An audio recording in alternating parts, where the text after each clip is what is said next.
Hi there.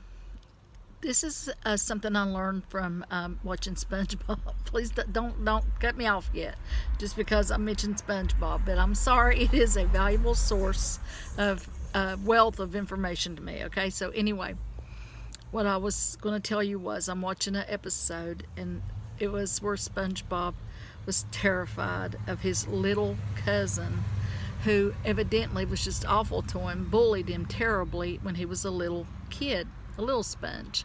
And the little sponge was now getting, had grown up and was getting out of prison. And so SpongeBob was just terrified and assumed that this cousin of his had already basically killed his parents, and or was holding them hostage or some god awful thing. You know, he was certain of that. The thing is, when he finally met up with the cousin was really tiny. He was just like able to wrestle SpongeBob's big toe.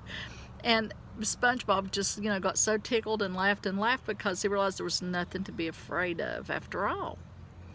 And this just hits me on a lot of different levels, because we sometimes do have these terrible childhood traumas, and we go on with our lives and we set them aside, and then one day something happens to trigger these things, and all of a sudden we're remembering some stuff that we maybe didn't want to remember, and it was so huge when we were little that it becomes so huge now, and we feel unsafe, or we feel whatever we feel.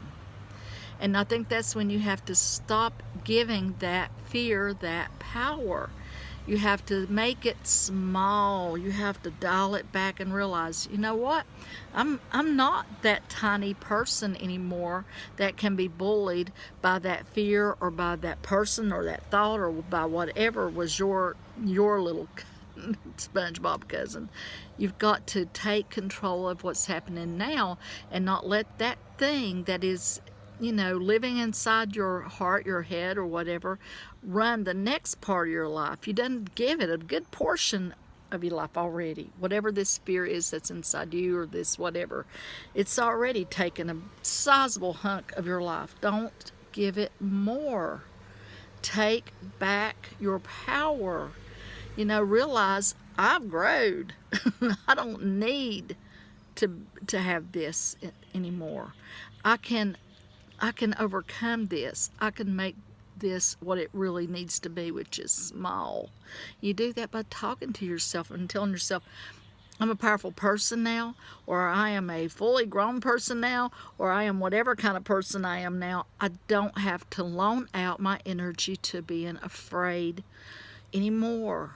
Because what you do, when you don't realize it, is when you don't do that, it's like you're telling yourself, I need to be afraid. This is terrible.